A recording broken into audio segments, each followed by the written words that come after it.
Taba's name's not on there, so that's a step up. But what do you see from Oklahoma State's defense, and specifically, how did you feel that they handled Baylor when you watched that film? Those guys they're really talented. They're really good. They're in a situation, their backs are up against the wall. From what happened a week ago on Saturday with them, or on Saturday, but they're very talented. They're very talented up front. They've got a lot of experience. These guys played a lot of plays, played a lot of games, a lot of big games. So they have a lot of experience. They're good on the back end. They're good up front, and their linebackers are physical as well. Far right, Anwar.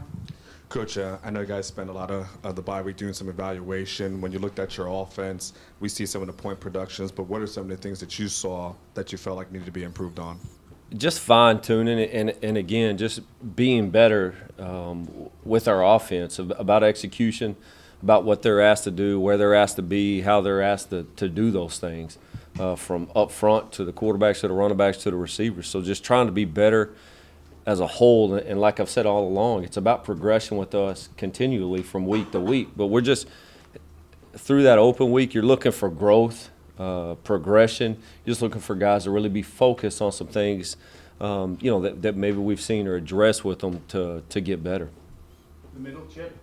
Sterlin, the penalties in the second half against Cal, you had 4 on your 6 possessions, couldn't overcome them. Did that surprise you? As explosive as this offense is, that you couldn't overcome those penalties? Yeah, those are obviously something we have to not only lessen but attempt to eliminate. And those were drive killers, and those are things that affect us down the stretch, and us not being able to overcome those things. So those are things we just got to really be focused in on, got to understand, got to know, and just be better with those. Left, Danny. Through these 3 games, how do you assess your offense's performance on third downs?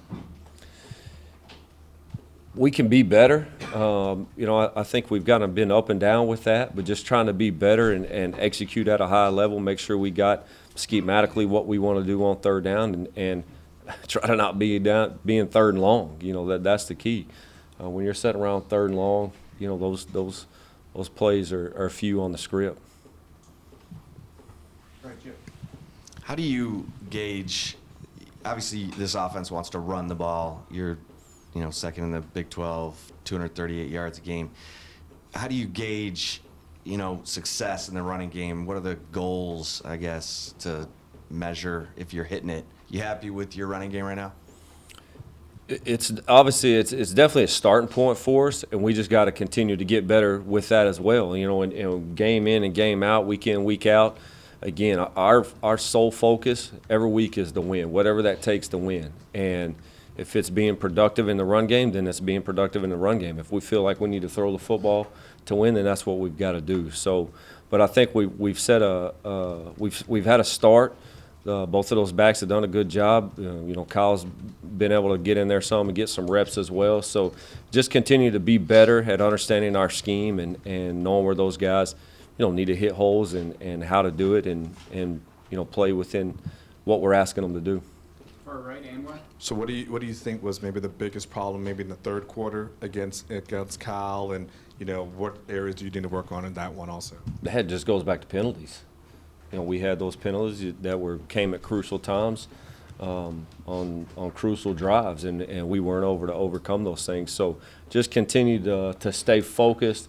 It's something that's been addressed and that we understand, and that we're obviously in the process of working to not only lessen but to eliminate. In the middle, Brian. Sterling, we talked a lot over the weeks about the simplicity of the offense and Shane just having to read defensive linemen. How would you grade how he's done in the first 3 weeks of seeing what he sees and then properly reacting? Well, what we do is not simple. There's some things that are obviously tough, and you're doing it against quality people. So reads and things that he's doing and Tyrone are doing week in and week out are against good people and quality people. So I don't feel, number one, that there's anything simple about what goes on a Saturday. But, he's – again, with him, it's about progression. It's about getting him better. And as I said, and I'll continue to say, by no means do we have a veteran quarterback. You have a true freshman guy that's 3 games in, and he's got to, he's going to continue to grow. He's a guy that's motivated about that. He's determined about that, about being better. So it's just, little things about throws, understanding, situations and down and distance, and being able to manage the game at a high level. Stay in the middle, Chip. How's the line going to be without Perkins?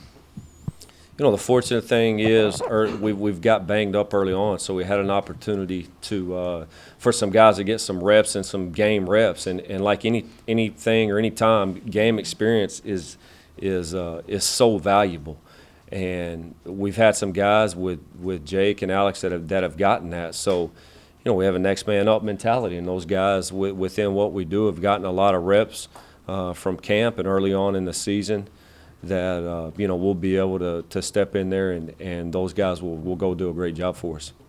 Back, Anthony. Coach, we didn't see you last week, but how do you explain, or do you just scratch your head on how the offensive guys do not cross the plane with the ball to score a touchdown? Do you guys practice how to score touchdowns, and what's your theory and policy on that if, God forbid, something happens to one of your guys? Yeah, it's definitely something that that we've addressed with our guys, that you finish through the goal line. Those are players on other teams, so I'm not going to comment on that. But with our guys, we talk about guys finishing through the goal line. On the left, Danny. With the offense averaging over 40, have you sensed any complacency with your guys, or are they willing to understand that there's still work to do? No, there's nothing to be complacent about. Our guys know and understand that we still have a lot of room for improvement, a lot of room for growth. We've by far played a perfect game, so there's nobody complacent about anything we got going on. We got to continue to press. We got to continue to be better. It's about progression with us, and guys just got to be motivated and got to understand what their job is, how to do it, and how to do it better, and how to do it at a high level. Middle, Chip. Sterling, did the bye come at a good time for your guys on offense? You had a lot of guys with nicks, obviously, in that UTEP game. Yeah, it's early. That's the only thing. You go on a stretch right here for a while without an open week. So, but for time and for what's going on right now, it did. It came at an okay time for us if you're going to have one. But you also realize that you got a stretch coming here for the rest of the season. On the left, Jeff. Sterling, for a while now, Oklahoma State's had one of the best defenses in this league in terms of forcing turnovers. From what you see on film, is it scheme? Is it guys? Do guys read well and take chances? Is it personnel? What do you see that allows them to turn people over so much? I just see physicality. Those guys do a great job of being physical. Those guys do a great job of being and fitting where they're supposed to be. And like I said, they've got some talented guys on that side of the ball, and some guys that are really good football players. So you combine that with what those guys are coaching. They're well coached. They go execute, and they do it with a physical mindset. So the combination of all that, I believe, is what gets those results of those guys being top end of the conference year in, year out. Anything else, Chip?